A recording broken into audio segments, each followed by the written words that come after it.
There's an idea in this book where it says Jensen prioritized technical skill and maximum effort above all. And as I was reading, I noticed a lot of similarities between the way Jensen thought and ran his company with the way that Steve Jobs and Jeff Bezos thought and ran their companies as well. In fact, from day one in Jeff Bezos' very first shareholder letter, Jeff wrote about the importance and emphasized the importance of having the very best team. He wrote, setting the bar high in our approach to hiring has been and will continue to be the single most important element of Amazon's success. Jeff's focus on talent is very similar to this quote that I found from Steve Jobs in an interview that Steve gave that very same year in 1997. And this is what Steve Jobs said. He said that I think I've consistently figured out who the really smart people were to hang around with. You must find extraordinary people. The key observation is that in most things in life, the dynamic range between average quality and the best quality is at most 2-to-1. But in the field that I was interested in, I noticed that the dynamic range between what an average person could accomplish and what the best person could accomplish was 50 or 100-to-1, given that you're well advised to go after the cream of the cream. He says you want to build a team that pursues the A-plus players. And this is exactly what Ramp did. Ramp has the most talented technical team in their industry. Becoming an engineer at Ramp is nearly impossible. In the last 12 months, they hired only 0.23% of the people that applied. When you use Ramp, you now have top-tier technical talent and some of the best AI engineers working on your behalf 24/7 to automate and improve all of your business's financial operations, and they do this all on a single platform. That means the longer that you use Ramp, the more efficient your company becomes. This is important because, as Sam Walton said in his autobiography, you can make a lot of different mistakes and still recover if you run an efficient operation, or you can be brilliant and still go out of business if you're too inefficient. Ramp helps you run an efficient organization. In the end of that interview that Steve Jobs gave, he added, a small team of A-plus players can run circles around a giant team of B and C players. From a customer's perspective, what does it sound like when you have a small team of A-plus players? It sounds like this customer review that I read, which said that Ramp is like having a teammate who you never need to check in on because they have it handled. Ramp gives you everything you need to optimize all your financial operations on a single platform. Ramp's website is incredible. Make history's greatest entrepreneurs proud by going to ramp.com to learn how they can help your business today. That is ramp.com. So the book that I want to talk to you about today is The Nvidia Way, Jensen Huang and the Making of a Tech Giant, and it was written by Tae Kim. The book is a company history of Nvidia, but that is not what I want to talk to you about. I want to talk to you about how the founder Jensen has learned to run his company after decades of experience and learning and practice and failure and pain. And so there is 19 different ideas that popped out to me, and there's like reoccurring themes. And I think to steal an idea from Charlie Munger. Charlie Munger has this idea that he talks about over and over again. He talked about over and over again for decades. He talked about the Lollapalooza effect and how there's these economic and social implications of these different ideas inside of a company that interplay with one another, and the combination of them actually make the traits more powerful. And in typical Charlie Munger fashion, he said, the man who doesn't understand this is a damn fool. And so I organized my notes into this list of 19 ideas that I learned from Jensen, specifically how he runs his company from reading the book. Before I get there, though, I got to take another idea from Munger where he talks about the importance of why he read so many biographies. And he says that when you're trying to teach the great concepts that work, I think it helps to tie them into the lives and personalities of the people who developed them. So before I get to my list of 19 ideas, I want to give you this brief overview of Jensen Huang's early life and then the prehistory of Nvidia. And I think doing so will add context because Jensen runs Nvidia in a very unique way. He has built, which I think he has in common with a lot of history-based entrepreneurs, he built a company building philosophy that is natural and authentic to him.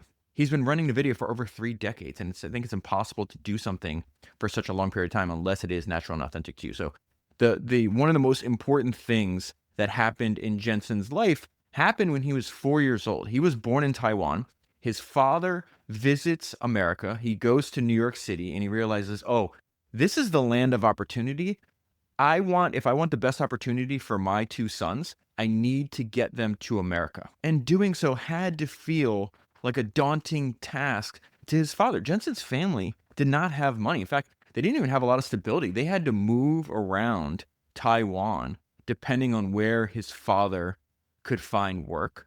They did not, the two brothers, Jensen and his brother, did not speak English. In fact, I thought it was very fascinating how Jensen's mother decided, hey, the kids need to go to America. And if they're going to America, they need to learn English. And so she would select 10 random words from the dictionary every day. She'd make her sons memorize the definition and learn how to spell the words. So 10 English words every single day. And so in addition to reading this book, I watched a bunch of interviews with Jensen, and he talks about the fact that he feels a great debt, the fact the sacrifices that his parents made to give him access to essentially unlimited opportunity. One of the great things about reading, this is not technically a biography of Jensen, but it can function as one. And one of the reason I've become an evangelist for, reading biographies, and I try to get people to read as many as possible, is because you're not really, yes, we're studying and we're learning about the lives of other people, but it is natural, it's human nature to put yourself in their shoes and think about how their story or their ideas relate to your own. And this was, actually surprisingly hit me in like an emotional point, because I was just thinking about the fact that, this was outside of Jensen's control. He's 4 years old when this is happening. And yet the decisions that were made before Jensen even had a memory affected the entire trajectory of his life. And I thought about the fact that my paternal grandfather was born in Cuba. He died before, I have no memory of him. He died when I was really young. I think I was actually 4, as a matter of fact, maybe even younger. And yet I owe the entire trajectory of my life was changed by a decision of an uneducated, relatively poor man who was living in Cuba. He was 38 years old. He was working any kind of job. He worked as a butcher and in a factory that made shoes. He was not a prosperous man. He was not an educated man. He was married. He had a baby, okay, a 2-year-old. That's my dad. And Castro takes over, and he decides, somehow he knew, he's like, this is really bad. I have to get out of here. He winds up, imagine living your entire life in a country. You're 30 years old. You have a wife and a kid. You don't have any money. You don't speak the language. And you take that risk and you come to America, and that decision based on somebody I don't have any memory of changed the entire trajectory of my life. It's just the luckiest, the kindest thing that anybody's ever done for me. The luckiest break I ever had in my life. And I think there's a lot of similarities between what his parents are willing to do, what Jensen's parents are willing to do. The fact that they send their sons, imagine sending your kids. They send Jensen and his brother to Washington, to Tacoma, Washington, to live with their aunt and uncle before they can get over to America themselves. And then what happens? They decide, okay, our boys are here. We know they need to get a good education. We're going to send them to an American boarding school. Okay, so they think what they find, this place called Oneida Baptist Institute, which is located in Kentucky. To pay the tuition, Jensen's parents sell off all their possessions. Now, here's the problem. It's not a prep school. It's not a boarding school. I mean, technically a boarding school, but the family thought it was a prep school.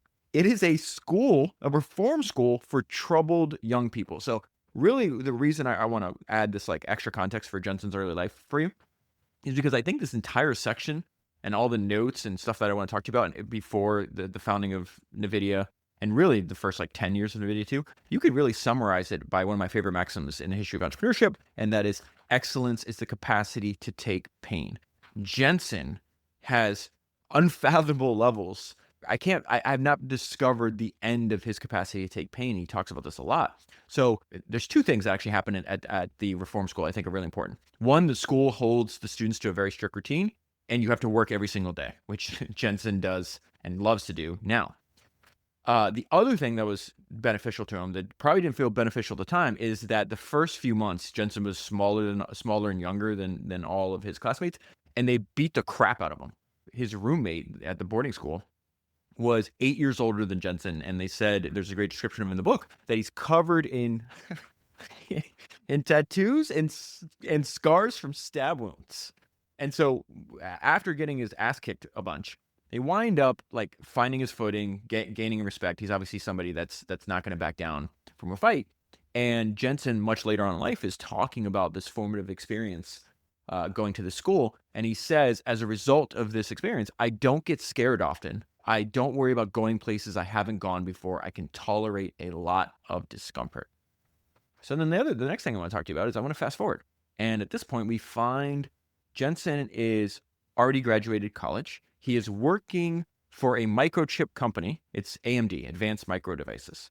And this is just his capacity to take pain. He's got large, I would say he's got a lot of endurance, and he's got a phenomenal work ethic. And so by day, he's designing microchips at AMD. And at night and on weekends, he's married and has 2 kids, by the way. So he's got a young family. He's got a full-time job, and he decides he wants to go to Stanford. He wants to get a master's degree. It's going to take him 8 years to finish his master's degree because he can only go on nights and weekends and spare time while he's working and then raising his very young family. But again, he took away a very valuable lesson. He says, I have a very long-term horizon. I can be impatient about certain things, but infinitely patient about others. I plug away. And so here's another example that excellence is the capacity to take pain. Everywhere that Jensen works, everywhere he goes, people realize he's really smart. And then he winds up getting promoted rapidly almost everywhere he's at.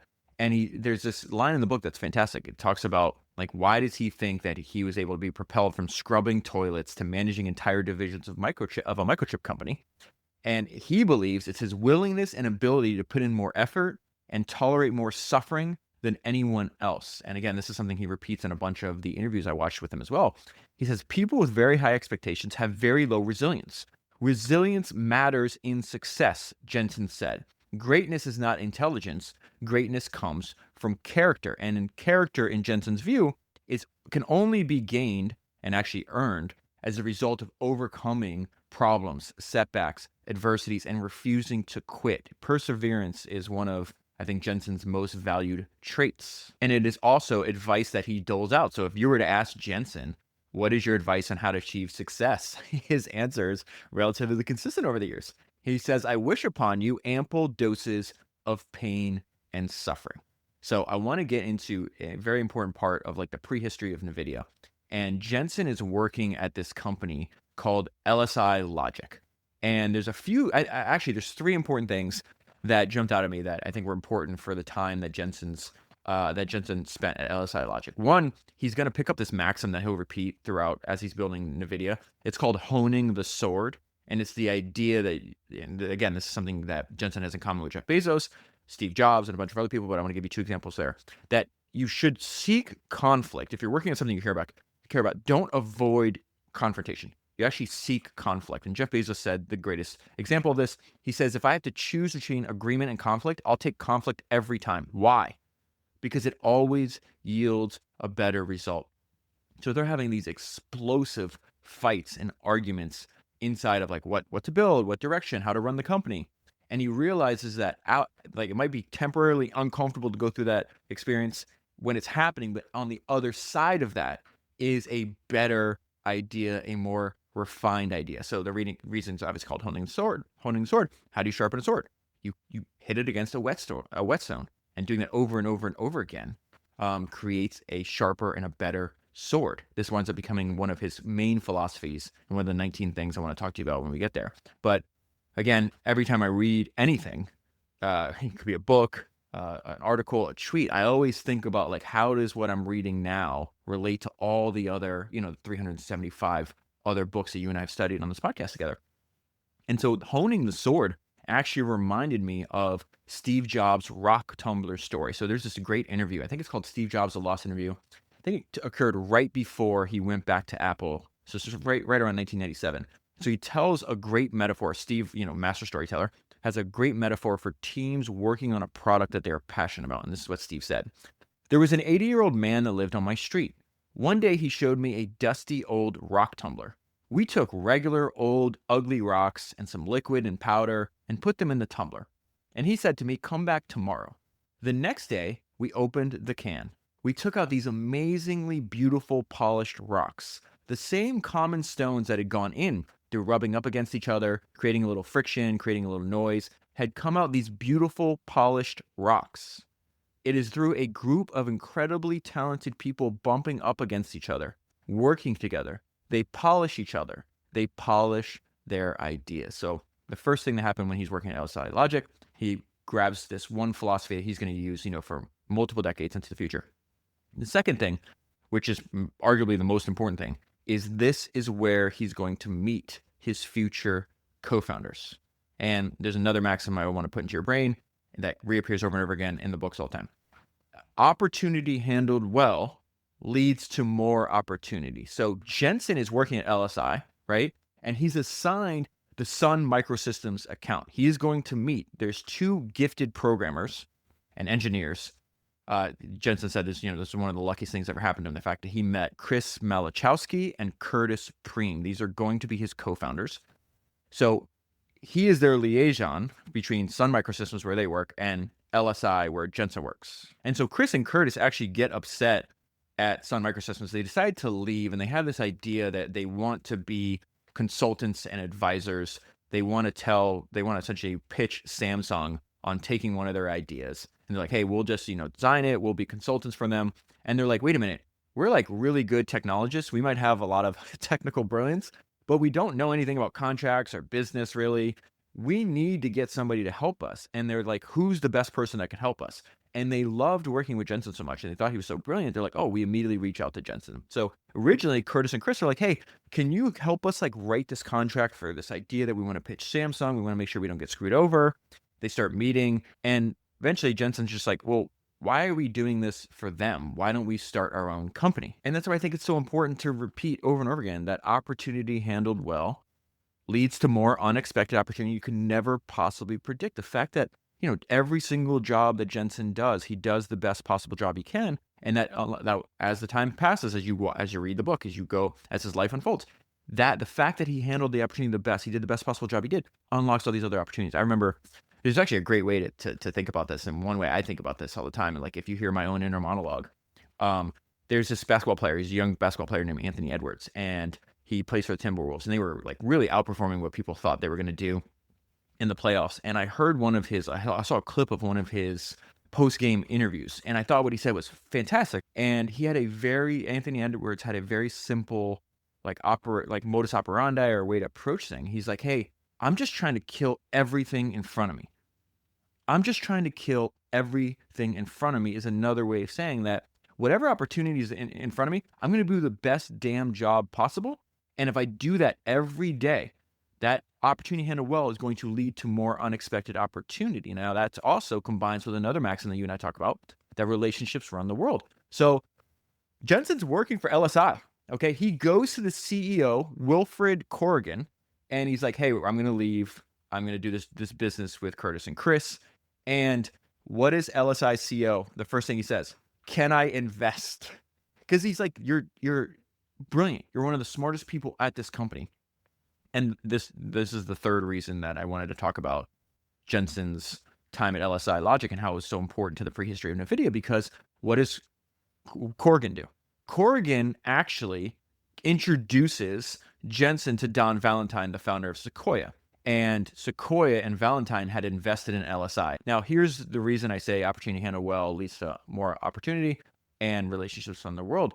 When Wilfred Corrigan calls Valentine, he's not saying, hey, these guys want to make graphics cards, or they want to do what. He didn't even pitch him the startup idea. He pitched Jensen. He's like, hey, this guy wants to start his own company. He's really smart. He is really good. You guys should go talk to him. Now, this is the fascinating thing, because not only did Jensen gets this introduction based off his reputation. Jensen talks about this, and something you and I will talk about later too. And I think, again, another trait. I hate to repeat myself, but I have to, because I think it's a repetition is persuasive. It's really important. Jensen has so many traits. He fits right in with all the people that you and I study. And one of them is this fierce habit of self-criticism, of never thinking anything is good enough. And so there's tons of highlights or quotes in the book where Jensen's just like, I suck. I cannot believe I did that. And he talks about the fact that when he goes and pitches what's going to be Nvidia to Don Valentine, he's like, my pitch was horrendous. I couldn't explain what I was building. I couldn't say who I was building it for. I couldn't even tell him why I was going to be successful. And yet, the end of the meeting, Sequoia decides to invest. And there's a great quote on Don Valentine in this. He goes, against my better judgment, based on what you just told me, obviously it's a crappy pitch. I'm going to give you my money. But if you lose my money, I will kill you. Valentine told him. And so Jensen's like, listen, the important takeaway here, again, he goes to school and everybody. So your reputation will precede you. He's like, they succeeded on the strength of your reputation, not their business plan, not their pitch. And this is a very important point because I always think of what there's a line where, like, but if you go and read Buffett's shareholder letters and you go and watch the way he answers questions at the AGM, and you can go see these YouTube videos where he actually testifies in front of Congress, you'll see that Buffett, for probably over 4 decades, talks about the fact that you have to be and you should be making all your decisions that protect your long-term reputation in mind. In fact, when Buffett is testifying in front of Congress, when he was going through the Salomon Brothers scandal, he talks about the fact that he's telling the congressman that he told everybody inside the organization that if you lose, you can lose money for the firm, I won't be understanding. You lose a single shred of reputation and I will be ruthless. He put that into the congressional record.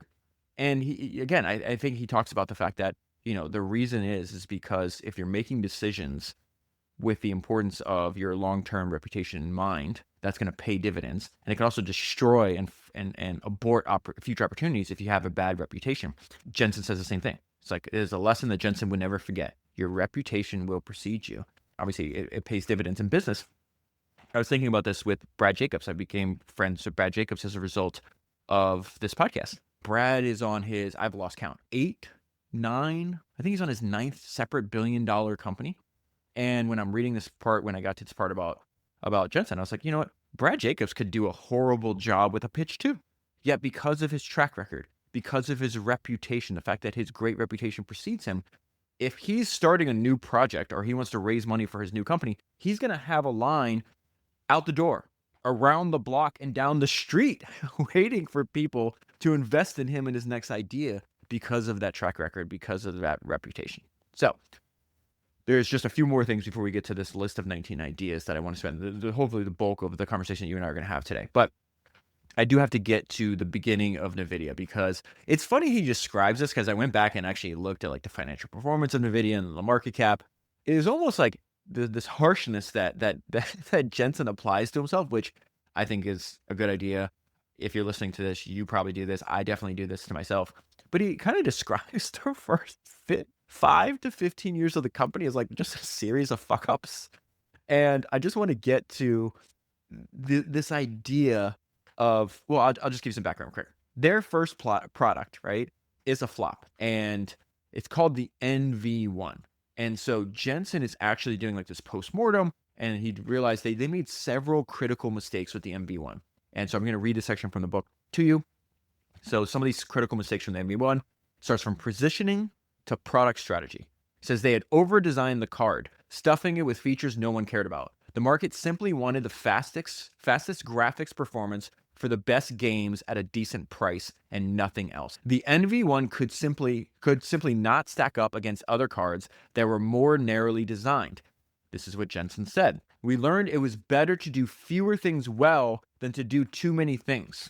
Nobody goes to the store to buy a Swiss Army knife. It is something that you get for Christmas. So that's an idea that James Dyson realized. So my number one recommendation out of every single book that I've read is still James Dyson's first autobiography. It's called Against the Odds, because the entire book is just 14 years of struggle. It's James making every single mistake possible that a young entrepreneur can make. It's him persevering and enduring through 5,127 failed prototypes. But James realized the same thing when he started building products. And he has a great line in that book that describes what Jensen's teaching us at this point in NVIDIA's history. And he says, this is what Dyson said, people do not want all-purpose. They want high-tech specificity. Another lesson Jensen learned from this. He was embarrassed the fact of how little he did not know. Again, he is ruthless. Like the self-criticism, he's really ruthless to himself. But I think there's a benefit because it's forcing himself to learn. And this is something he's going to apply, this public criticism that he's known for in building NVIDIA. So he was talking about the fact that one of the first board meetings, this NV1 almost killed the company. And yet at the board, one of the board members was asking, he's like, well, how are you going to position this? And this is what Jensen said. He goes, he asked me a simple question and I had no idea how simple it was. And it was impossible for me to answer because I didn't understand it. The answer is supremely deep. You'll spend your whole career answering that question. And again, the issue was that NVIDIA's message with the NV1 was far too complicated. He didn't put enough thought into how you position it. What's very weird about product positioning is everybody comes up with their own definition of it. I think David Ogilvy's definition that he wrote in like 1965 has not been improved on. I still think it's the best simple way to think about how to position your product. And so David Ogilvy's definition of product positioning is simple. It's what the product does and who is it for. There's a great line that the author Tae Kim wrote in this section that I think is beautiful. It says, seduction requires a simple message. The marketing and the positioning of the NV1 was far too complicated. And also Tae, I got to thank Tae as well. He sent me a bunch of supplemental material to help me make this podcast. And Tae wrote an absolutely fantastic book because it gives you this insight into the unique mind of Jensen. Jensen does not shy away from how bad he was during this period. He talks about this. Here's another quote from the book on the early days of Nvidia. We were just bad at our jobs. The first 5 years of our company, we had really talented people working super, super hard, but building a company is a new skill. And that is why, the value, the main value I got out of the book is that we're able to benefit in the fact that Jensen learns. He's going to adjust. You'll see in the future his maniacal working habits. He picks up all these ideas about the dangers of complacency, the importance of having a flat, fast organization. He's got a lot of new ideas on how to run NVIDIA, and he wouldn't have had them had he not gone through the painful and tumultuous time in the company's early history. So their first two products fail. They got mass layoffs. They're in a cash crunch. Goes back to, again, do you want to be great? Well, then I wish you pain and suffering. He's giving advice that had benefited him. And again, I think all these failures that happen is like, you see him developing his endurance. You see him developing his pain tolerance. Because it's impossible to run a company for 30 years and not confront, endure, and overcome adversity and discomfort. It's just not going to happen. So at this point in the company history, Jensen has to lay off. He has to do mass layoffs. He goes down from over 100 employees to down to 40. And Jensen also realizes that NVIDIA is not going to be able to raise more money. So in the words of Jeff Bezos, what do they have to do? They have to invent their way out. They need to create a great product and sell it. The third product they're making is called Riva 128. And since he's running out of money, he realized, hey, we have to shorten the amount of time it usually takes us to build a new product. One way to do that is to actually shorten the testing cycle. So let me read this from the book. Jensen heard about a company, I think it's called Ecos, that made machines that enabled engineers to run tests on digital chip prototypes, bypassing the need to make an actual chip for testing and thus saving time. But an Ecos machine cost $1 million and would cut NVIDIA's runway from 9 months down to 6 months. But Jensen realized it would speed up the testing process by significantly more time. That saved time actually saved the company because this third product was a success. And then you see that he's a very good salesperson. He's very charismatic. He's got a showmanship to him. And so let me give you an example. Once they build the Riva 128, he gathers all of the entire company, which not many people left, in the company cafeteria. He pulls out a piece of paper from his pocket and he reads off a dollar amount. It is a small dollar amount. And then he folds the paper back, puts it in his pocket. He's like, hey, that's how much money we have in the bank. That's not good. The room was like, oh shit, we're in big, big trouble. And then he pulls out another piece of paper from his pocket. He opens it up and he goes, one purchase order from STB Systems for 30,000 units of Riva 128. And the entire company erupted in cheers. Okay, so I say all that really to say this. This is now this list of 19 reoccurring ideas that I think connect and interplay with each other. And it's really like, again, what has Jensen learned on how to run a company and how to build a company after decades and decades of experience and learning and practice and failure and pain. And the very idea number one out of 19 is Jensen as a teacher. So I want to start here because the very first sentence in the book is, in another life, Jensen might have been a teacher. That, of course, is going to mean a lot to you and I because a common trait of history's greatest founders is the fact that they spend a lot of their time teaching their organization. So I actually went and talked with Sage about this or prompted Sage about this. And there's a lot of great examples. So many of the great founders saw themselves primarily as teachers. Yeah, people like Sol Price, Henry Singleton, Warren Buffett, Bill Walsh, Steve Jobs. In fact, Jim Sinegal, the founder of Costco, who was a mentee of Sol Price, has the best quote on this. He says, if you're not, as a leader of the company, if you're not spending 90% of your time teaching, you're not doing your job. And so one of the ideas that Sage reminded me of that I forgot is that Sinegal learned that from Sol Price. Sol Price had this idea of why are you teaching? What are you actually doing? And he says, the best leaders create alter egos through teaching. The end result of the leader teaching all their employees to become alter egos, now you have somebody that can understand and perform their jobs as well as are better than the owner or the leader of the company would. This is why I think distilling things down to a list of principles or a handful of maxims is so common and so important, because essentially what the leader of the company is doing, what Jensen's doing, is you're continuously teaching and reinforcing your company philosophy and the values over time by repeating the principles and the maxims. The great founders essentially become evangelists who relentlessly teach about the company's mission and their values. And in fact, the people that work with Jensen, they call him Professor Jensen.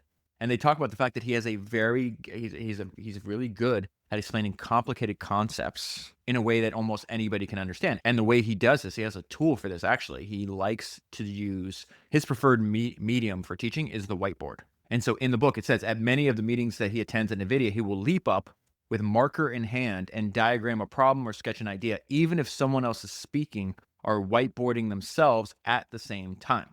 Okay, so idea number 2. Nvidia is Jensen with 29,000 lives. Right now, Nvidia has 29,000 employees. So one of the first sentences, or the first sentence in the book, is that in another life, Jensen might have been a teacher. One of the last sentences in the book is the most succinct definition of the Nvidia way, is that it's Jensen's way, or that it is simply Jensen himself. There's a lot of similarities between Steve Jobs and Jensen. In one of the 10 or 15 books I've read about Steve Jobs and Apple, there's a line that's stuck in my brain that I never forgot. And it's talking about how he built Apple. He said he's made and remade Apple in his own image. Apple is Steve Jobs with 10,000 lives.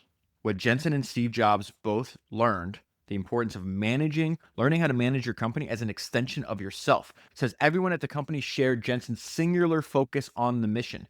Everyone shared his work ethic. Everyone worked as fast as humanly possible in order to keep Nvidia one step ahead of the competition. He is Nvidia and the company is Jensen. The way I think about this, there's another note I left myself. You could say, Nvidia is Jensen with 29,000 lives, or you can say you need to build an F1 organization, because he has a great line about this. He says, ultimately, my E-staff, which is his direct reports, which we'll talk about later, is something that I have to know how to work with.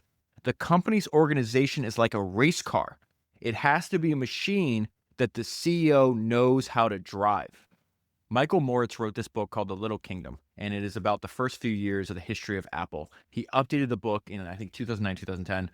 That book's called The Return to the Little Kingdom, and he wrote a foreword. And there's a line in that book where he's describing, in the introduction or in the foreword, he's describing Steve Jobs that I think is very appropriate here. He said, founders, at least the very best of them, are unstoppable, irrepressible forces of nature. That is certainly true for Jobs. That is certainly true for Jensen. And I think what he said there is very smart. The company's organization is like a race car. It has to be a machine that the CEO knows how to drive. And that's why he has built a company in his image. He has made and remade Nvidia in his image. So let's go to the third idea, the whiteboard. I already gave you a hint. At Nvidia, the whiteboard is a primary form of communication at meetings. It's very fascinating how, again, there's no one right way to do it. It should be right for you. Some people, like Bezos, wants a 6-page, memo. Jobs wants a demo. Jensen wants the whiteboard. So the whiteboard represents both possibility and ephemerality. I can't pronounce that word, I'm sorry. The belief that a successful idea, no matter how brilliant, must eventually be erased, and a new one must take its place. One of the reasons Jensen likes to use the whiteboard as the primary form of communication in meetings says everybody must demonstrate their thought process in real time in front of an audience. With the whiteboard, there is no hiding. I lost count how many times in the book they're talking about how central, how important whiteboarding is to running Nvidia. And actually, one of the things that Tae Kim was gracious to send me, he sent me this Wall Street Journal like write up or review of the book written by this guy named Ben Cohen. Ben has some great writing here in terms of like what he learned from reading the book and the importance of the whiteboard. It says, instead of cloistering himself in a private office, Jensen prefers to work from conference rooms. He does his best thinking at the whiteboard, which he uses so frequently that he has a favorite brand of marker that is only sold in Taiwan. And so even when he's traveling, they have to travel with this specific brand of marker, and they have to travel with whiteboards. He's going to use this everywhere else. This, again, I think explains why this is so important to Jensen. Whiteboarding forces people to be both rigorous and transparent. It requires them to start from scratch every time they step up to the board, and therefore lay out their thinking as thoroughly and clearly as possible. It becomes immediately apparent when someone hasn't thought something through. At the whiteboard, there is no place to hide. Idea number 4, flat organizational structure. So Jensen's famous or infamous the fact that he has 60 direct reports and he refuses to do one-on-one. So Jensen, I think one of the main reasons he designed a flat organization is a flat structure fights against the danger of slow decision-making. Jeff Bezos has this great thinking about how dangerous making decisions slowly inside an organization could be. This is what Jeff said about this. You can drive great people away by making the speed of decision-making really slow. Why would great people stay in an organization where they can't get things done? They look around after a while and they say, hey, look, I love the mission, but I can't get my job done because our speed of decision-making is too slow. This is something that Jensen learned through trial and error and through failure. He says when we were a small company, we were really bureaucratic and really political. And so as a result of that, Jensen thought about how he'd create this ideal organization from scratch. And he realized he would choose a much flatter structure so that employees could act with more independence. He also saw that a flat structure would weed out lower performers who were unaccustomed to thinking for themselves and acting without being told what to do. And he just said flat out, I want to create a company that naturally attracts amazing people. And so Jensen describes this flat organizational structure. The first layer is the senior people. This is his E-staff. You would think that they need the least amount of management, he said. They know what they're doing. They're experts in their field. He did not want to spend time on career coaching because the majority of them had already reached the pinnacle of their careers. He rarely held one-on-one meetings with his direct reports. Instead, he focused on providing them collectively with information from across the organization as well as his own strategic guidance. And what I love about this is that he's adamant about running the company based on the best way to do it for him. And he refuses to change his management philosophy. He is insistent on a flat structure. It says he steadfastly refused to change his management philosophy even when new board members joined and recommended that he hire a chief operating officer to reduce his administrative burden. No thanks, he replied. This is a great way, talking about the way he runs the company in this flat organizational structure, is a great way to make sure everybody knows what's going on. Really think about what he's doing here, what he's saying. You create a company building philosophy that fits you. It does not matter what other people are doing. What is natural and authentic to you? And are you going to enjoy doing that so you can do it for a long period of time? Jensen created a company that he could manage directly. There is a vast cultural difference between Nvidia and other companies. Jensen talks again about this. I mean, these ideas are, I organized them all like under a topic, but they are spread through hundreds of pages in the book. So Jensen repeats again, the benefits of keeping his company flat. It turns out by having a lot of direct reports, not having one-on-ones, we made the company flat. Information travels quickly. Employees are empowered. That algorithm was well conceived. And finally, another benefit, he says, you want a company that's as large as necessary to do the job, but as small as possible and not bogged down by over-management and process. Number 5. And again, this is why I think all of these are really, it doesn't really matter what order you take them in. Other than I think number 1 probably has to be that Jensen's a teacher because he's really teaching his philosophy to the entire organization. But very public criticism. This is something he's known for. This is probably repeated more than any other idea in the book. And the reason I put this after number 4, which is, build a flat, fast organization, because it turns out very public criticism works very well if you want a flat, fast organization. So Jensen does not believe, there's this maxim like praise publicly, criticize privately. No, he does not. He criticizes publicly so that the entire organization can learn from a single person's mistake. There's so many examples throughout the book. There's a lot of parallels to, again, Steve Jobs here. I'm going to read Jensen's words of like why he's doing this. Over the years, I realized that what was happening, how people protect their turf and how they protect their ideas. So he's anti, he does not want bureaucracy to build up into inside his company. So I created a much flatter organization. His anecdote to backstabbing, to gaming of metrics, and to political infighting is public accountability and, if need be, public embarrassment I just say it out loud. I've got no trouble calling people out. So let me give you an example of Jensen's public criticism so that the entire company can learn from an individual's mistake, and his constant fight against complacency, which will be another idea that you and I will talk about. Jensen was furious at the poor planning and execution on the chip. He called out its engineers at an all-company meeting. "Is this the piece of shit you intended to build?" he shouted. "The architects did a shitty job putting the product together. How could you not see the issue before it happened? Someone should have raised their hand and said, we have a design issue here." This is a product they called the NV30. And so yelling at the people or cursing at them, some people are like, I can't, like, can we kind of moderate our language? Can we be a little, more kind or more respectful? I was reading this, actually, no, it's not, it came from, it's not even from Johnny Ive's biography. It actually comes from an interview Johnny Ive gave after Steve Jobs passed. And he talked about one of the best criticisms that he ever got from Steve was the fact that Steve called Johnny vain. And this is what Johnny said. He goes, "I remember asking Steve about this. It could be perceived that his critique of a piece of work was a little harsh," right? Doesn't that just sound like the example we just went over with Jensen? Seems pretty harsh. It's like calling what you did a piece of shit. "I can't believe you did this." He's screaming. And so Johnny's recounting this conversation with Steve. He's like, you were kind of harsh with your criticism. We had put a lot of heart and soul into this. And I asked Steve, could we not moderate the things that we said a little? And he said, "Why?" And I said, "Because I care about the team." And Steve said this brutally brilliant, insightful thing. He said, "No, Johnny, you're just really vain. You just want people to like you. I'm surprised at you. I thought you held the work up as the most important, not how you believe you were perceived by others." And Johnny's response was, "I was terribly cross because I knew he was right." Jensen is not doing this to intentionally hurt people's feelings. He's doing this because he puts the work up as the most important. He has this great line where he says he tortures I guess I'm laughing. He tortures people into greatness. So Jensen offers Nvidia employees direct criticism in large meetings so more people can learn from a single mistake. This is what he says. "Feedback is learning. For what reason are you the only person who should learn from this? We should all learn from that opportunity."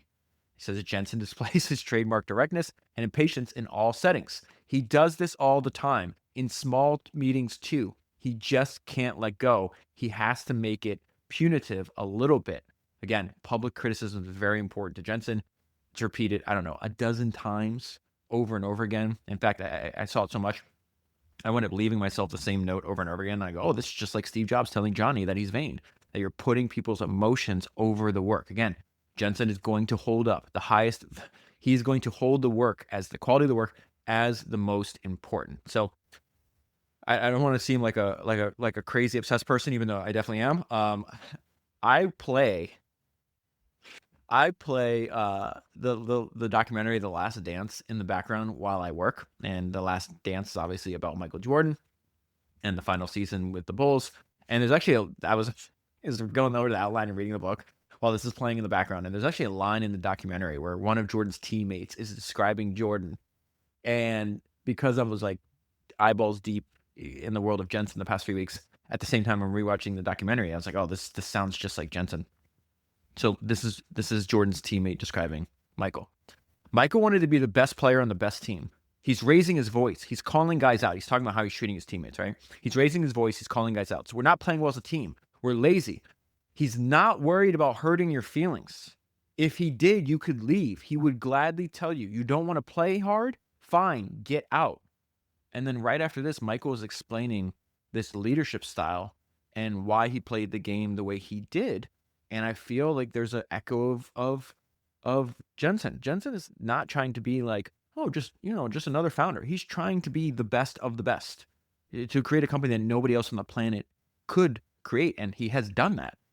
And so he's talking about the fact that he's being really harsh on his teammates. He's calling out how lazy they are and not working hard enough, not practicing enough, not playing well in games. And this is a time when the second best player, Scottie Pippen, was out, and he was really worried because they're losing games. He goes, this is Michael Jordan speaking now. He goes, "Every day that Scottie wasn't playing gave someone else the confidence that they could beat us. And if you're trying to maintain dominance over people, You don't want to give them a chance to gain confidence. So that drove my energy. Let's get this thing rolling. That leads into idea number 6, tortured into greatness, this habit of self-criticism. So Jensen is not just publicly criticizing other people. He does this to himself. He has a great line about this where he talks about, I want to torture people into greatness. What you realize is he's tortured himself into greatness as well. So I'll talk about this a little bit later on, but Jensen believes that complacency kills. And Jensen has this combination. These traits may even seem contradictory, but I would just say that this combination of traits that I'm about to describe to you is very common for a lot of history-based entrepreneurs. And as a result of the podcast, I get to meet a lot of world-class entrepreneurs today that listen to the podcast, and they have these traits too. So Jensen has this combination of extreme self-confidence and charisma matched with this inner voice that says he sucks. An inner voice that says nothing he ever does is good enough. And that inner voice typically is impossible to satisfy. So he tortures his team into greatness, but he tortures himself into greatness as well. And so let me talk about this intense habit of self-criticism. This is much later in Nvidia's history. They smashed this quarter. The financial performance, the products are great. They're just like, we just blew the doors off this quarter. We're having a meeting with Jensen. I figure we're going to like congratulate ourselves. And he stands up in front of the room and he goes, I wake up every morning. I look at myself in the mirror and I say, you suck. And so the person working in Nvidia just could not understand. It's like, this guy's, by all counts, one of the most successful people in the world. How could he still think in such terms? And my answer to that, by spending 8 years and 4 months and reading 375 articles for History's Greatest Entrepreneurs, so of course he does. Of course he does. Jensen has a great line in the book. He says, I don't like giving up on people. I'd rather torture them into greatness. Idea number 7. This is very fascinating. I don't think I've ever heard this idea before. It's Jensen's speed of light idea. So the speed of light idea is the only benchmark that we're going to judge ourselves and how fast we move will be the absolute maximum speed possible. What the hell does that mean?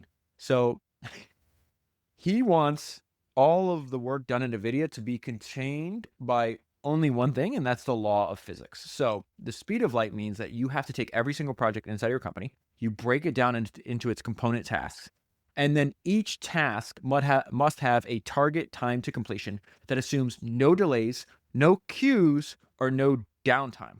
Why? Of course, you're going to have some kind of unexpected things pop up because he wants to set the theoretical maximum, which he calls the speed of light. He wants to know what is the fastest this could be done. And you know it's the fastest it could be done because it's physically impossible to exceed that time.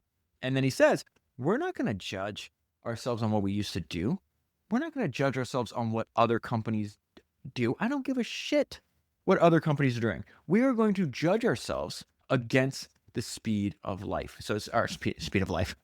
Speed of light. It says Jensen would reprimand subordinates who set goals that referred to what the company had already done before or what the competitors were doing at that moment. As he saw it, he needed to prevent that kind of eternal rot that he observed at other companies.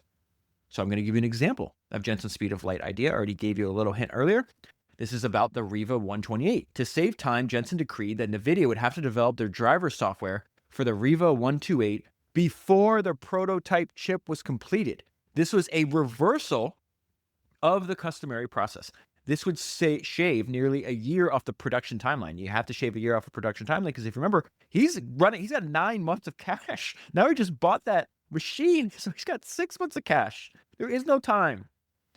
So it says this would shave nearly a year off the production timeline, but it would require the company to find a way to bypass the step of testing the software on physical chips. That's why NVIDIA invested $1 million in that ICOS emulator, even though every dollar was precious. It would allow them to approach the speed of time. Here's another description of the speed of time. NVIDIA employees did not let themselves think about what was likely to work or what they could reasonably achieve. They only cared about what would be possible with the maximum amount of effort and minimum amount of wasted time.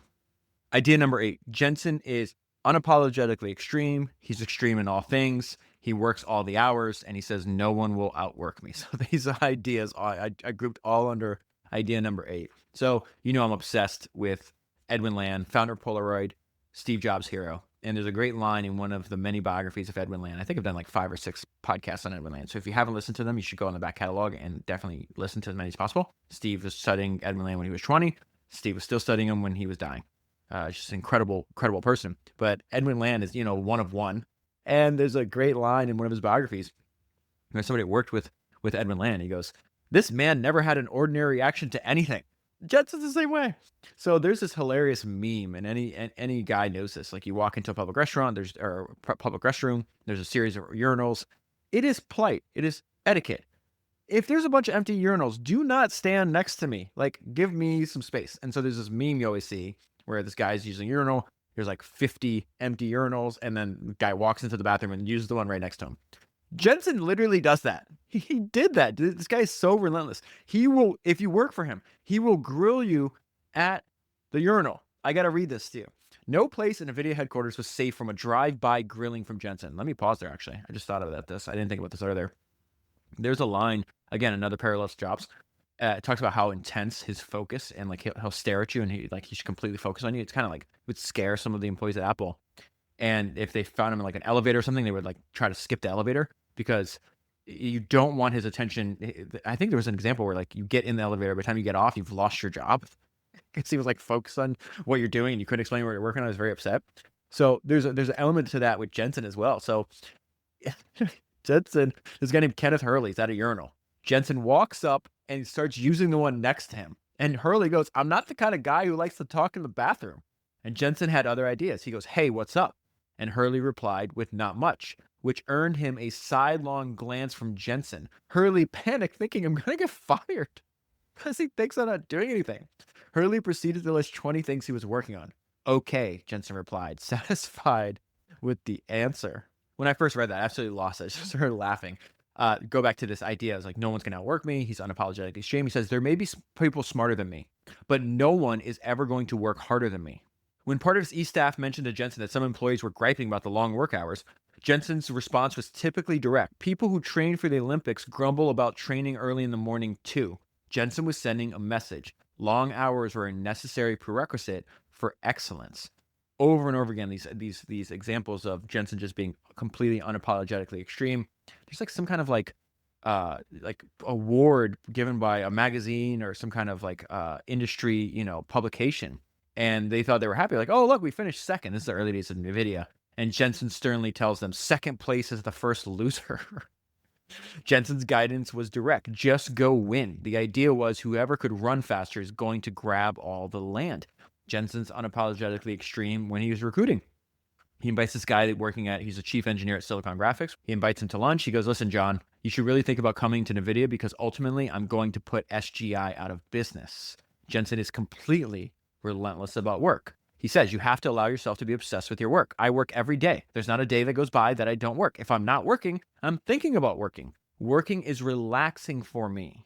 And so here's an example of how just being unapologetically extreme actually created a lot of value for Nvidia.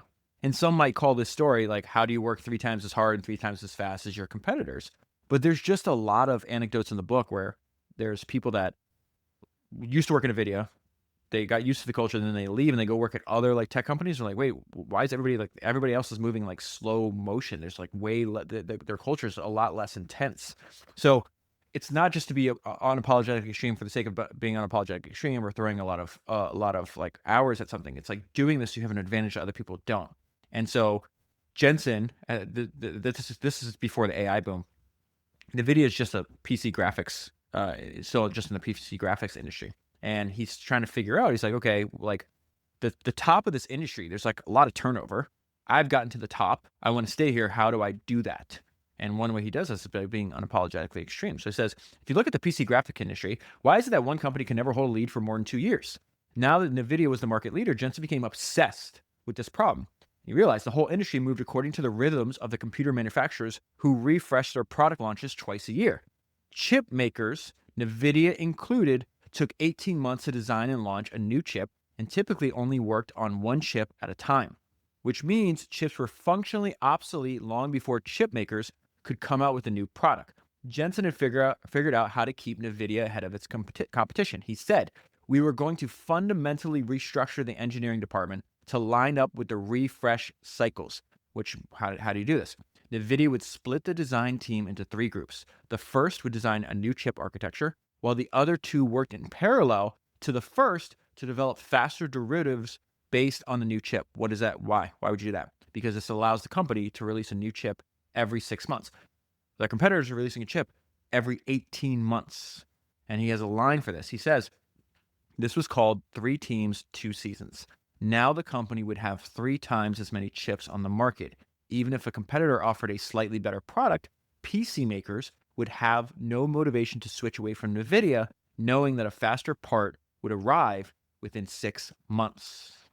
Idea number 9. This is one of my favorite ideas. I've never heard this either.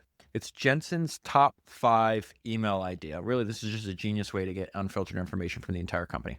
So Jensen asks every employee at NVIDIA at all levels that you have to send an email, and they're called like T5T. So you need the top 5 things that you're working on or what you've recently observed in the market, things like customer pain points, what some competitors doing, any kind of new development in technology, if there's any kind of project delays. And so the ideal top 5 email is 5 bullet points where the first word is an action word.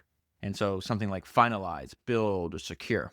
And to make it easier for Jensen to filter these emails, he has each department tag them by the topic in the subject line. So let's say he wants to get all the recent emails on hyperscaler accounts. He can just easily do a keyword search, see all that, and then read through all these bullet points. Now, top 5 emails is a crucial feedback channel for Jensen. And he would tell his employees why the top 5 emails are so important. He says it's easy to pick up on the strong signals, but I want to intercept them when they are weak, which he winds up doing, which I'll tell you back in 1 second. But again, I think all these ideas are combined. Unapologetically extreme, top 5 emails. So he's like, I want to pick up on these signals when they're weak, and then we can develop into something that's strong. But to his E-staff, he said it this way. Don't take this the wrong way, but you might not have the brain power or the wherewithal to detect something that I think is pretty significant. So every day he reads, over 100 top 5 emails to get a snapshot at what's happening inside of the company. And so I want to read from that Wall Street Journal article that was written by Ben Cohen that Tae Kim sent me. He says, employees have been sending notes known as T5Ts, top 5 things, that they're working on, things they're thinking about, or things they're noticing in the corners of the business. And for decades, Jensen has been reading them, all of them. If you send it, Jensen says, I'll read it. Top 5 thing emails have become his preferred method of flattening hierarchy. Strategy isn't what I say, it's what they do, Jensen said. That's a good line. Strategy isn't what I say, it's what they do. So it's really important that I understand what everybody is doing. He does that by reading top 5 thing emails. He doesn't want information that has already made its way through layers of management. What he wants is information from the edge. That's a direct quote from Jensen. He says, I want information from the edge. He is looking for the next $0 billion market, a frontier that has not been explored because it barely exists, but one day could be a thing. One of the weak signals that he intercepted years ago was a wonky but exciting development in machine learning that kept popping up in T5T emails. Jensen decided that NVIDIA needed to invest more in tools for accelerating workloads on its GPUs. This is why they're a $3 trillion company today. That decision clearly paid off. These days, those GPUs are the brains of artificial intelligence. And again, the hilarious part about him being unapologetically extreme, he says, this is what he does for fun. He's like, I drink a scotch and I do emails. And the one funny thing, there's an anecdote in the book that's pretty funny, where people hate when Jensen goes on vacation because he emails them more. They're like, "What are you supposed to be on vacation?" He's like, "No, I'm doing emails. I'm like watching my kids play or whatever when they were younger." There's a very intense email culture at. They say the email culture in NVIDIA is like unrelenting. There's nothing. He doesn't let anything stay or anything fester. If you get an email from him, you need to act on it right away. He does not want anything to fester. And in fact, I finished reading this book quite a while ago, and we're working on outline and organizing the ideas for way longer than I normally do, because I really do think it's, he is one of the most important founders alive right now, and I think there's just a lot of good ideas that you and I could hopefully use in our work too. So I've been like having nonstop conversations with a bunch of my founder friends about this, and I was actually telling a friend about this intense email culture described in the book, and I didn't know that NVIDIA invested in my friend's company, this company called Together AI. And the company's, again, this is just an investment from NVIDIA. And he's like, oh yeah, like he's like that in real life. I go, what do you mean? He goes, like he invested in our company and we'll send emails. And the response is super fast. And at the same lunch, when we were having lunch, I met a young guy, I shouldn't say kid. But a few years ago, he was a kid. He was probably like 19 at the time. And he was working for like some chip company. I can't remember the name. But he heard what we were talking about. And he's like, oh, yeah, I emailed Jensen. What do you mean you emailed Jensen? He's like, well, I was an intern at this chip company. And inside that company, they kept talking about they're developing like the Nvidia killer or whatever. And so this intern at another chip company cold emails Jensen. And within, a few minutes, Jensen writes back with like his perspective on is it true what their company's saying? Is it possible? Is it an Nvidia killer? But again, he just wants to know what's going on. He wants information from the edge. Idea number 10, this won't come as a surprise. Jensen's communication style, blunt, concise, and direct. He says over and over again that he believes in direct, truthful, blunt communication. We're not worried about people's feelings. We're putting the work above everything else. But I just have to read one line that I absolutely loved. Jensen's emails are short and sweet, like a haiku. This is something that even outside of work that he has in common with a lot of history's greatest leaders. Napoleon was the same way. Let me read this line from this biography of Napoleon that I read. It says, long orders, which require much time to prepare, to read, and to understand, are the enemies of speed.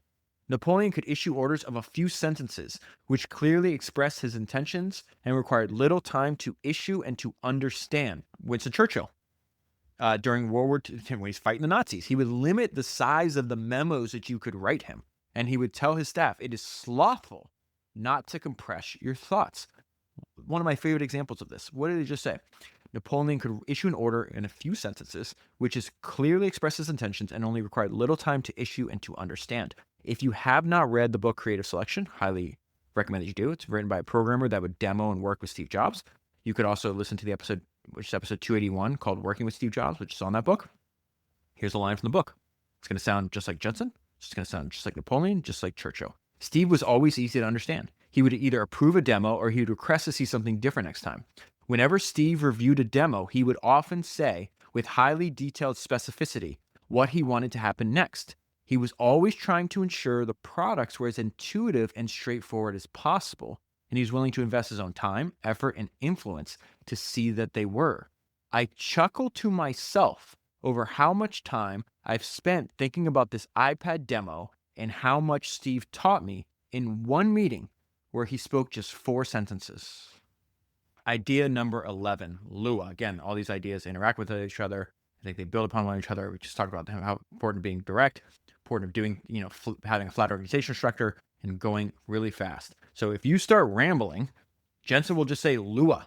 Okay, this is a maxim and a shorthand. It's an acronym.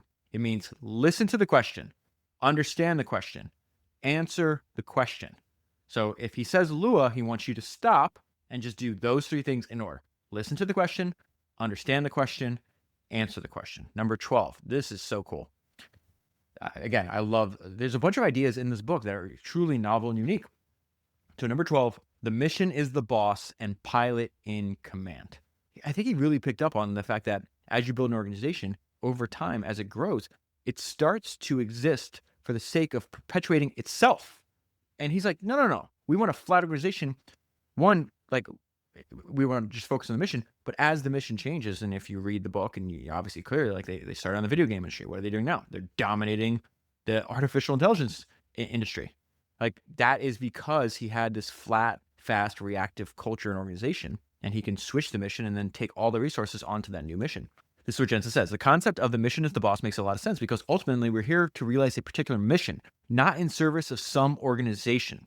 Under the mission as the boss philosophy, Jensen starts every new project by designing a leader. And I love what they call their leader. They call the leader a pilot in command. This pilot in command now is the one accountable for that mission and is reports directly to Jensen. He says, we have a PIC, a pilot in command for every project. Nobody can hide behind such and such team is working on it. No, it's a person. There's a goddamn name attached to it. The pilot in command is accountable. Jensen organized Nvidia's employees into groups centralized by functions, sales, engineering, operations, and so on.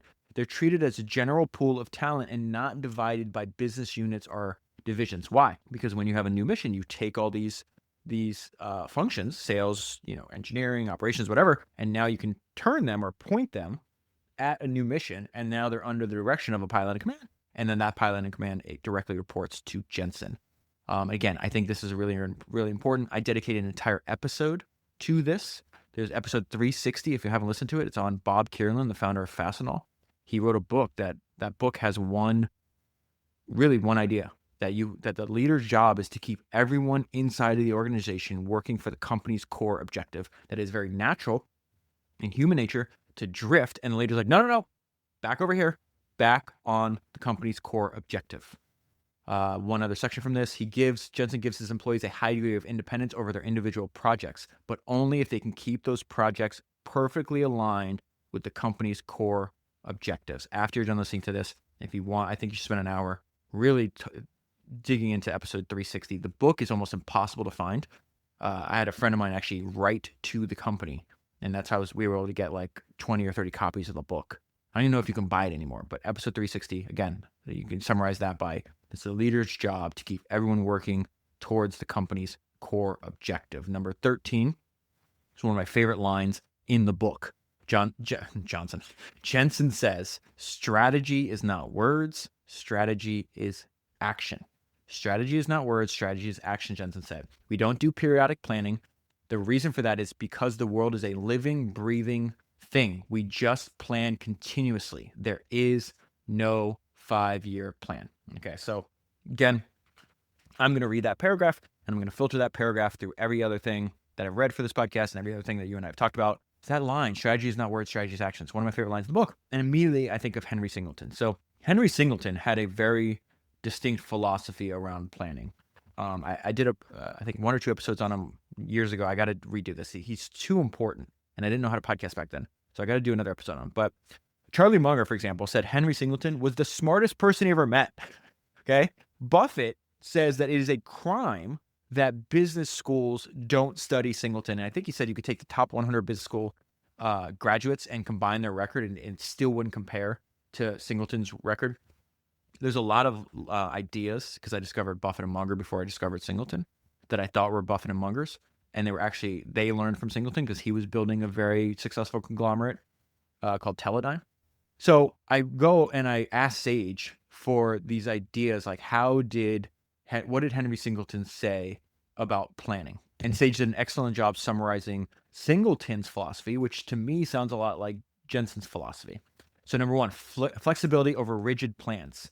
Singleton said, I know a lot of people who have very definitive plans they follow assiduously, but we're subject to a great number of outside influences on our business, and most of them can't be predicted. So my plan is to stay flexible. Sounds a lot like what Jensen just said. Number 2, daily steering versus long-term planning. Singleton's approach was summed up in the quote where he says, my only plan is to keep coming to work every day. I like to steer the boat each day rather than plan way ahead into the future. Number 3, rather than getting caught up in detailed strategic plans, Singleton focused on retaining flexibility and keeping options open. He believed excessive planning constrains freedom of action. Number 4, recognition of complexity, which is exactly what Jensen said, the fact that the world is a living, breathing, changing thing. Singleton understood that businesses are subject to numerous outside influences that cannot be predicted, making detailed long-term planning potentially counterproductive. And then this is, I think, what Jensen would agree with. Number 5, independent thinking. When others were doing something, Singleton was often skeptical. For example, late in his career, when many companies were doing share repurchases, Singleton said, if everyone's doing them, there must be something wrong with them. And so when Jensen also said, hey, there's another line that popped up to me. He's like, we don't have a 5-year plan. That is exactly the same kind of thinking that Michael Bloomberg used to build his company. In fact, in Bloomberg's autobiography, this is what he wrote. I never let planning get in the way of doing. Don't devise a 5-year plan. Central planning didn't work for Stalin or Mao, and it won't work for an entrepreneur either. Okay, idea number 14, choke you with gold. This is a very, very old idea. Brad Jacobs, in his book, How to Make a Few $1 Billion, talks about the fact that, between all of his companies, there's like 140,000 employees or something. He goes, listen, money animates people everywhere. You really should overpay for top talent because it's nearly impossible to overpay for top talent. And the reason I distilled this down to the maxim, choke you with gold, is because I was reading this old book of David Ogilvy, and David Ogilvy talks about this. He said the Medici family persuaded this very famous sculptor in Florence to enter their service, where they wrote him a letter which concluded, come, I will choke you with gold. If you are talented in contributing to Nvidia's mission, Jensen will choke you with gold. Jensen pores over the stock allocation reports. Managers can refer an employee for special consideration to senior executives. Jensen will review this list of top contributor, which they call TC list. Okay. Jensen will review the list of top contributor candidates and give out special one-off grants of stock that vest over a 4-year period. Once such a grant is approved, the employee receives an email from a senior executive with Jensen copied on the email. The subject line will say special grant, which authorizes the RSU grant in recognition of your extraordinary contributions with a clear description of the rationale behind the award. This is really important, I think, too, about when you do this thing, when you decide to grant these. Jensen also reaches down into the organization anytime and awards stock directly without waiting for an annual compensation review. This allows him to ensure that people who are doing great work feel appreciated in the moment. It is another sign of his interest in every single aspect and every level of his company, which leads us to idea number 15, which is a quote from Walt Disney. Walt Disney said, "If we lose the detail, we lose it all." Jensen is in the details. I'm sure people would accuse him of being a micromanager, just like they would accuse Walt Disney of being a micromanager or Steve Jobs and so on and so forth. For his entire, keep in mind, Jensen has run Nvidia for over 3 decades. And the way he's done that is he manages the company directly. He involves himself deeply in product decisions, sales negotiations, investor relations, and more. He does not work in a private office. He involves himself in everything at Nvidia. And so all of these company building philosophies that he has learned and implemented really allow him to get the most out of the organization that he built. And he built that organization in the way that makes it the best for him to run. Remember what Michael Moritz said on Steve Jobs and the great founders? Founders, at least the very best of them, are unstoppable, irrepressible forces of nature. Walt Disney would fall into that category. Steve Jobs would fall into that category. Jensen falls into that category. Idea number 16. Complacency kills. No looking back. No resting on our laurels. Innovation is a necessity, not an option. And paranoia. And so there's a line in the book that says Jensen runs the company the way he does because he believes that NVIDIA's worst enemy is not the competition, but itself. The complacency that grips any successful company. And he applies this to complacency that is both real and imagined. Remember, he is ruthlessly self-critical and blunt about his failures and his mistakes. And so, people are looking at NVIDIA now. It's like one of the best companies ever created, but it's very fascinating that he doesn't like looking back. And when you do look back, it says he resists overly positive accounts of NVIDIA's startup period and his own missteps. When we were younger, we sucked at a lot of things. NVIDIA wasn't a great company on day one. We made it great over 31 years. It did not come out great. You don't build NV1 because you're great. You don't build NV2 because you were great. The failure of those nearly killed the company in its infancy. And so he has a great line about this. He says, "We survived ourselves. We were our own worst enemy." Jensen believes that for the first 15 years when he was CEO, he sucked. He says this. He actually says it in third person. He goes, if Jensen, meaning himself, wasn't even involved in the first 15 years of the company, I would really like that. He was not proud how he managed the company. And he says, I don't love talking about our past, but I don't want to, I think this is an important thing too. It's like, yeah, he doesn't love talking about his past. He's not just talking about his past failures. He applies that even after a massive success. Remember that one story when they're smashing the quarter and he tells his team that he woke up that morning and wakes up most mornings, looks at himself in the mirror and is like, you suck. And I actually think there's a very productive way to do this. So this idea of not looking back, not resting on your laurels, again, this is something he has common with Steve Jobs. And he has a great way, I think, summarizes what Jensen's doing here, not resting on his laurels, not like I think later on in the book, Jensen says something like, wasting. There's nothing worse than like looking back at your own accomplishments or just not good use of your time. And so what Steve says is, he says, I think if you do something and it turns out pretty good, then you should go do something else that's wonderful and not dwell on it for too long. Just figure out what's next. The reason I think this is important and that it also fits into like Steve Jobs' overall philosophy. If you go back and if Steve was asked one time like what his favorite quote is, and it was actually a quote by Aristotle where it says, "We are what we repeatedly do. Excellence then is not an act, but a habit." And so I think Steve would tell you the key is keep pushing forward, stay hungry, and continuing continue to create really wonderful things rather than dwelling on past achievements. And so throughout this book, as this theme just reoccurs over and over again, that complacency kills. I went back and searched all my notes and highlights, and you just see this over and over again. Andy Grove, he had this mantra: success breeds complacency, complacency breeds failure, only the paranoid survive. Herb Kelleher, the founder of Southwest, said a company is never more vulnerable to complacency than when it's at the height of its success. We must not let success breed complacency. Cockiness, greediness, laziness, indifference, preoccupation with bureaucracy, hierarchy, or obliviousness to threats posed by the outside world. There's a great line from one of the biographies of Bernard Arnault, founder of LVMH, that I read. He abhors complacency so much. Les Schwab, who's one of Charlie Munger's favorite founders, he said, we must constantly remind ourselves as to why we are successful and what we must do to continue to be successful, because if we become complacent, brother, it's all over with. Warren Buffett, you need to fight off the ABCs of business decay: arrogance, bureaucracy, and complacency.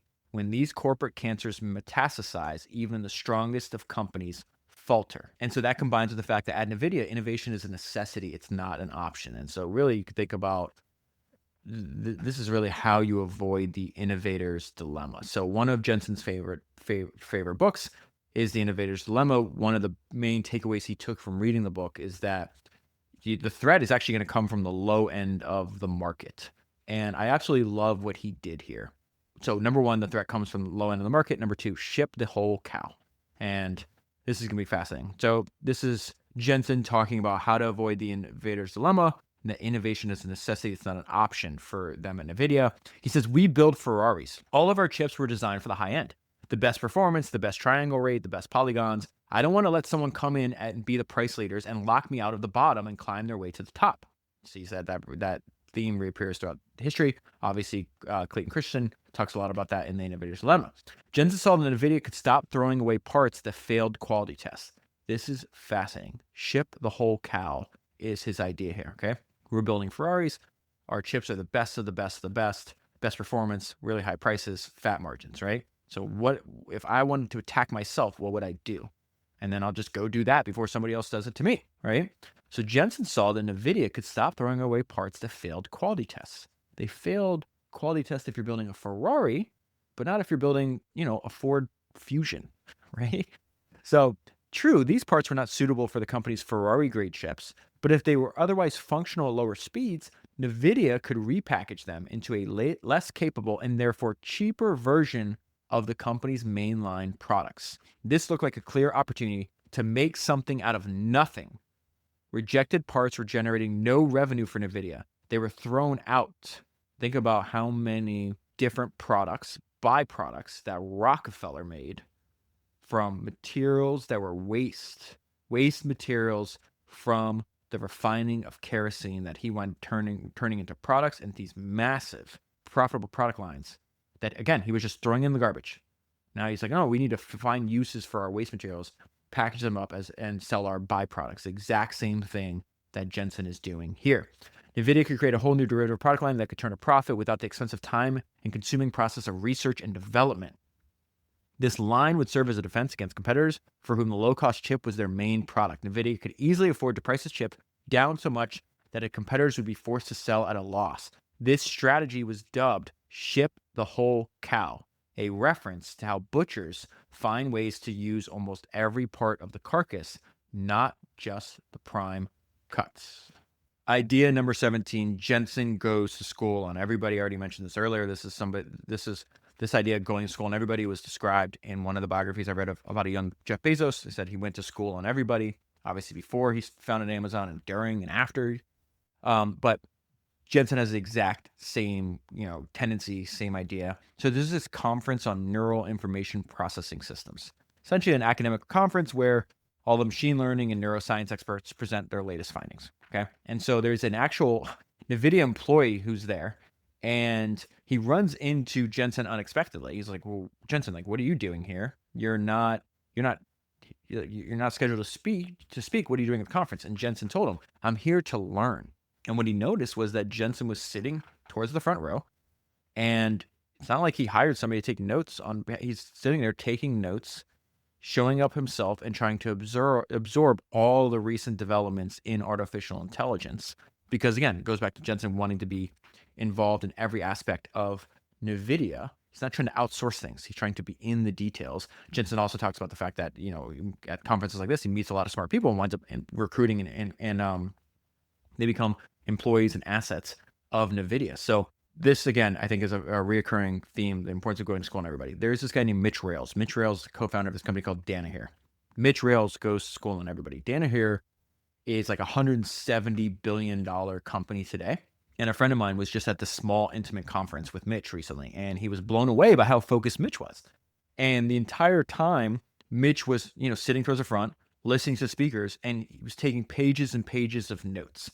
And my friend had this thought where he's like, I don't get this, Mitch, you're more successful than anybody else here. Why are you taking notes? And when my friend told me this story, I go, no, wrong answer. So there's a great line in Bill Walsh's book, The Score Takes Care of Itself. And he says, champions behave like champions before they're champions. I guarantee you, Mitch Rales did not build a $170 billion company and then start taking notes. He was going to school on everybody and taking notes and learning from every single experience way before he built a $170 billion company, way before he is, quote unquote, the most successful person in the room. Because this goes back to the maxim that David Ogilvy said, the good ones know more. There's another example of Jensen being one of the good ones that know more. Jensen shows up to this party at Nvidia. It's a party for new hires. Introduced this guy named Peter Young. Jensen already knew who he was. He says, you're Peter Young. You've been here for a year from Sony PlayStation, and then you worked at 3DFX prior to that. Jensen had similar recall of all the biographical details of the other 50 attendees of that party. Okay, idea number 18, create markets. Don't do anything someone else can do. Don't do anything someone else can do is the motto of Edwin Land. But what Jensen was setting out to do, he really believed that he was building a company that was unlike any other company. And he knew he didn't want to build an undifferentiated commodity product. He wanted some kind of pricing power. And so it says, Nvidia doesn't believe in building commodity products because commodities are subject to downward pricing pressure as competition increases. Jensen has always said that we should be doing things that other people cannot. That is exactly what Edwin Land said.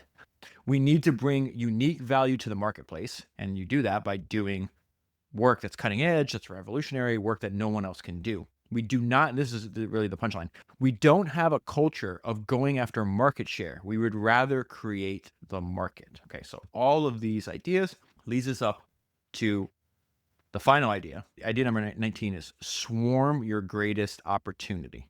And the reason this one is last is because it's going to describe the massive historical opportunity that NVIDIA has pursued in artificial intelligence. And it's obvious when you read the book that all the things that you and I just talked about enabled and helped NVIDIA seize what is going to be likely one of the greatest opportunities that humanity's ever seen, and a single company has been able to essentially corner the market and reap most of the profits so far. So this is going to, the wild thing here, and this is going to be probably the longest section, is the fact that this played out over, multiple decades.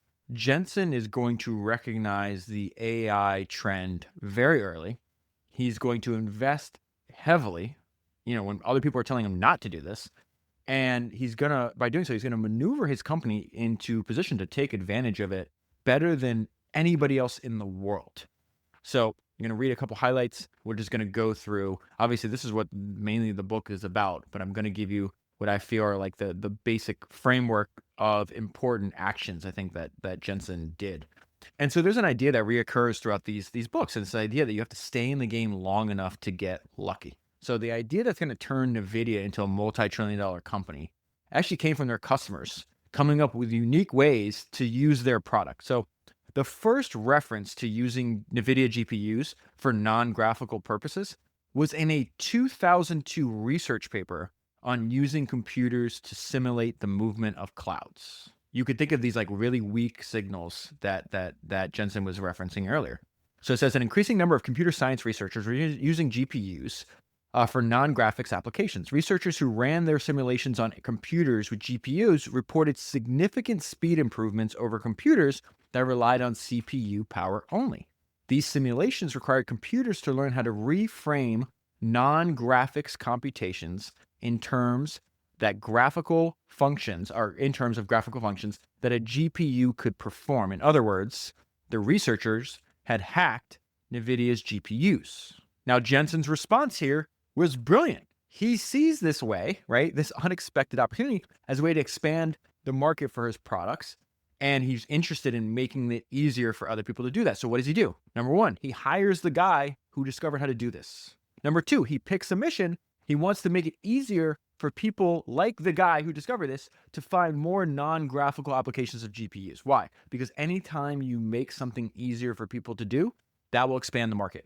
And so this guy's name is Harris. Harris is the guy that coins the phrase GPGPU, which means general purpose computing on GPUs, which he's describing this phenomenon that he is witnessing. Now, this is why Jensen's saying, I want direct, unfiltered information. I want information from the edge. Jensen quickly grasped that GPGPU had the potential to open up the markets for NVIDIA's GPUs way beyond their existing market, which was just computer graphics.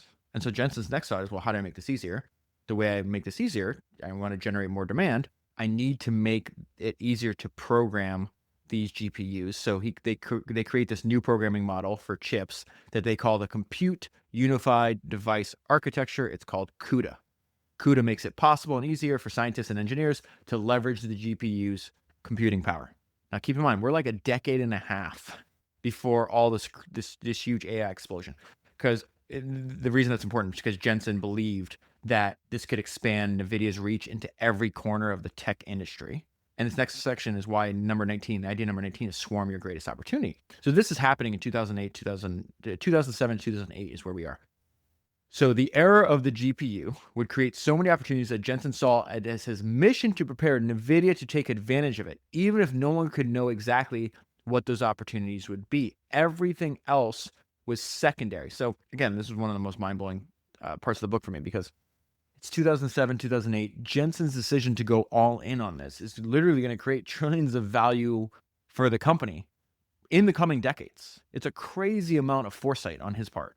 And it's also going to require him to endure even more pain. So Jensen's way to do things is like, I'm going to push this everywhere. I want to make what I'm doing a foundational technology. And if Jensen has conviction for that this is going to work, he's willing to invest heavily for the long term, even when other people and the market are telling him not to do that. So let me just read this section. It'll make a lot more sense. Jensen understood the importance of saturating the market with it. The more people who had CUDA in their hands, the faster the technology would establish itself as a standard. We should push this everywhere. We need to make it a foundational technology, Jensen told the CUDA team. The move was extremely expensive. It took 4 years, and the company invested so much in converting its GPUs for CUDA compatibility that its gross margin fell from 45% to 35%. As NVIDIA increased spending on CUDA, the global financial crisis destroyed consumer demand, and NVIDIA's stock price fell by more than 80% from October 2007 to November 2008.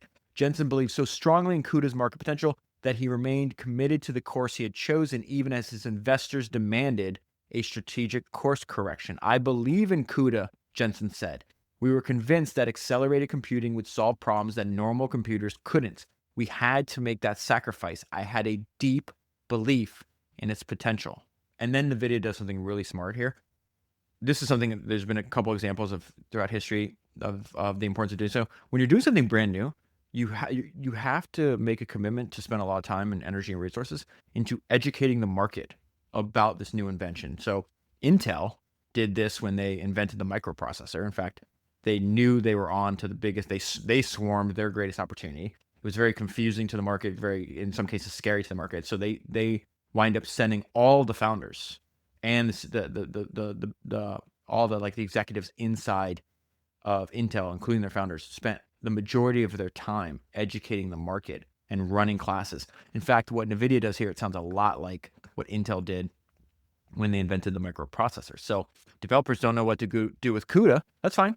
NVIDIA is going to teach them. We are going to educate the market. So NVIDIA's chief scientist is a guy named David Kirk, begins offering and sending colleges and universities CUDA-capable machines if they committed to teaching a class on the subject. David Kirk winds up visiting universities. He would start educating students, professors, and department heads on all the changes on how they were teaching computer science because parallel computing was going to become far more important. David Kirk gave over 100 talks over the course of a year on this. He winds up teaching a class himself at the University of Illinois on the subject. Nvidia took it upon themselves to go over and spread the religion of GPU computing before it really took off. In fact, this was a necessary step for it to take off. There was no textbook on this, so Kirk decides to write one. There's always like this book, this foundational book. It's hilarious. If you're trying to get a movement going, I think one step is to write a book on this. So Kirk writes the textbook on this. That textbook sells tens of thousands of copies, winds up getting translated into all these different languages, and it winds up being used by hundreds of schools to teach thousands, maybe tens of thousands of students. Again, the idea is like we need to educate the market. In addition to doing this at universities, they would host the business development and marketing people at NVIDIA would host summits. They'd have like these 2-day technology summits at NVIDIA where researchers and computer scientists and engineers could come and talk about like how they're using CUDA and the GPUs. And so dozens of researchers from the life science industry, chemical engineers, biologists, pharmacologists, software developers would attend. And then Jensen would show up and he would sit down and get feedback with the real world users of CUDA and then use the insights that he learned from them to inform the development of the product. And so again, this is where now we're in 2012, 2013. And Jensen just realizes, oh my God, this is going to be the biggest opportunities in history. This opportunity of GPU powered deep learning is going to be massive and we need to go all in. And so let me read this part from the book for you. There was considerable debate within the executive team on this topic. Several of Jensen's key lieutenants were against investing more in deep learning in the belief that it was just a passing fad, but Jensen overruled them. Deep learning is going to be really big, he said. He said this in 2013. We are going all in on it. So if you think about it, everything that you and I have been talking about and highlighting and studying has led up to this. Jensen had built a company in the image of his own focused yet far-ranging mind. Now he would pull every lever at his disposal to navigate NVIDIA to the very center of the tech industry as the company whose hardware could bring about the AI-powered future. It was definitely not a single day when the entire company changed forever. It was a period of several months where Jensen was increasingly interested and started asking increasingly deep questions and then started encouraging the company to swarm to machine learning. Jensen announced a change in strategic focus in a company all-hands meeting. We need to consider this work as our highest priority. AI was going to be more important than anything else they could possibly be doing. Again, incredible insight and foresight rather on Jensen's part. He believed this was going to be the cause, and now 10 years later, it's obviously true, obviously accurate. It was going to be the largest TAM expansion. Within a decade, Jensen was sure that AI would create the largest total addressable market expansion of software and hardware that we've seen in decades. And so the book does a great job of describing how the interplay of all these ideas, the decisions that Jensen and everybody in NVIDIA made over the course of 3 decades allowed them to build this very formidable moat. And I thought it was very fascinating. Jensen actually doesn't like the term moat. He prefers what he's really trying to build, and what he has built is a strong self-reinforcing network. And there's a great description of the strong self-reinforcing network, this moat that NVIDIA has built. It says it's hard to describe NVIDIA's action as anything other than the construction of a competitive moat. NVIDIA made a general-purpose GPU that represented the first major leap forward in computational acceleration since the invention of the CPU. The GPU's programmable layer, CUDA, was easy to use and opened up a wide range of functions across scientific, technical, and industrial sectors. As more people learned CUDA, the demand for GPUs increased. Jensen's strategic brilliance ensured that competitors would have difficulty breaking into a market that NVIDIA had created. And I think the best way to close is a reminder that the most succinct definition of the Nvidia way is that it is Jensen's way, or it is simply Jensen himself. And that is where I'll leave it. For the full story, highly recommend. It's a no-brainer. Reading the book. Everyone I know that's read the book so far has loved it. I know a bunch of people that have bought multiple copies for their team. If you buy the book using the link that's in the show notes, available on your podcast player, are available at founderspodcast.com. You'll be supporting the podcast at the same time. That is 376 books down, 1,000 to go, and I'll talk to you again soon. Okay, so I have a big update for you for Founders Notes.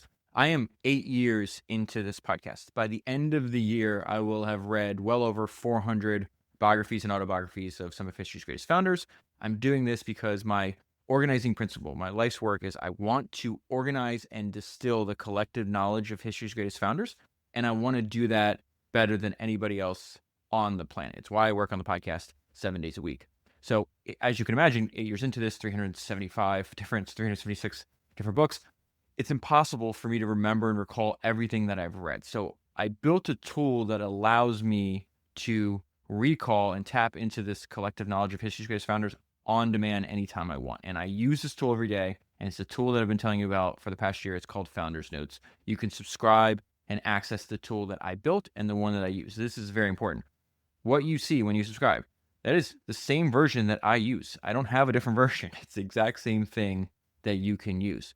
So the big update that I have for you is that I've been working with the team at Readwise. The founders of Readwise and the team at Readwise are the ones that have helped me actually build and design this tool. So for the past few months, we've been working on this major redesign of Founders Notes, and that redesign is done and it's available now. I need to give you the prehistory, just like I spent a bunch of time in this Nvidia episode and this Jensen episode, talking about the importance of the prehistory of what was going on before we got to the 19 key ideas I want to talk about. So the prehistory of this project is that for the past 6 years, I've been using this app called Readwise to store all of my notes and highlights for every book that I've read the podcast. That gives me the ability to search it and pull it up anytime I want it. Okay. And the reason I partnered with Readwise last year was because a bunch of people that listen to the podcast kept saying, hey, because I would talk about Readwise, I talk about the app, I talk about how valuable it was, and the fact that I just, like, it was very helpful and useful to be able to recall and pull everything up. And I didn't do it with ever thinking I was going to build a tool around this. But so many people were asking, it's like, hey, is there a way I can actually like read all of your notes? And so we built a tool called Founders Notes, and it allows you to do that. You can still do that. You can still read all my notes, all my highlights, and I keep adding to them every week, and I will always do so. But over time, what I realized, because I use this tool every day, is like the AI assistant called Sage that sits inside of Founders Notes is actually the most valuable feature. And there's a line in the book that I didn't talk about in the podcast, but it's in the book where Jensen's talking about like what we can expect in this AI enabled world that we all live in right now. And he says, you'll be able to have a virtual assistant, almost like a brilliant intern with near perfect memory, capable of instantly recalling any piece of knowledge stored on computers and the internet. Sage is this, but for the collective knowledge of history's greatest entrepreneurs. So how I use it is like when I ask Sage a question, it reads all of my notes, all of my highlights, all of my transcripts, and then provides a concise summary and answer to the information I'm looking for. So, the key here is its memory is way better than mine. In fact, this is why I think you should subscribe and use Sage as a way to supplement the decisions that you make in your work. You just heard me do this multiple times in the episode. So think about when Jensen was struggling with figuring out what product positioning is. The definition that I recalled was just me asking, what is product positioning? Summarizes the best definition, gives us examples for every single thing we talked on the podcast.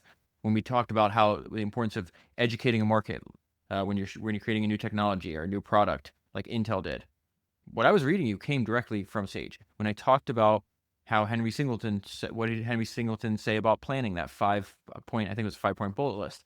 That came directly from Sage. When he talked about the importance of what's the leader's job, you think of yourself as the leaders, think of yourself as teachers. All the examples from Sol Price, from Henry Singleton, from Warren Buffett, from Bill Walsh, from Steve Jobs, that came from Sage. And so the big update is now when you log into Founders Notes, it looks completely different if you haven't used it in a while, or if you've never used it. The very first thing you see is the ability to ask Sage a question. The other update that was really important to me was we added the ability to toggle between AI models. So we built the thing on ChatGPT, and you can still use that if you want, but the default now is Claude 3.5 Sonnet because that's the one I use. And it's spooky because when I ask Sage a question, it sounds like me, except with a much better memory. Again, you can toggle between whichever one you want, and you'll find the one that actually you feel is most helpful, but that's the one I've been using. Another cool thing that we added as well, when you log in, you see all these like suggested questions, okay? all of the suggested questions that you see when you log in, these are questions that I have asked Sage. And I'm continuing to add to that list of suggested questions because as I keep searching and finding good questions and good answers, I add it to the suggested prompts or the suggested questions list. So even if you didn't have a question you wanted to ask it, you could log in, see what I've been asking it, and actually read and learn from that. But again, I think the main purpose is like to use it as you have any questions in your business, you should be asking Sage, because then what happens is it's essentially like if you could prompt all of history's greatest entrepreneurs to help you solve the problem that you're dealing with inside of your business. Like I'm going to continue uh, making it, improving it, continuing adding to it, because again, this is a tool for myself. I literally cannot make the podcast without it. I'm constantly adding to it just as a byproduct of a natural byproduct of the work that I do. So every single book, every single podcast, every single transcript, every single note, and just keep adding to it. So if you want a way to tap into the collective knowledge of history's greatest entrepreneurs on demand and use it to supplement the decisions that you're making in your work, highly recommend you go to foundersnotes.com. That is founders with an S, founders notes, just with an S, just like the podcast, foundersnotes.com, and sign up today. Thank you very much for the extra support. Thank you for listening, and I'll talk to you again soon.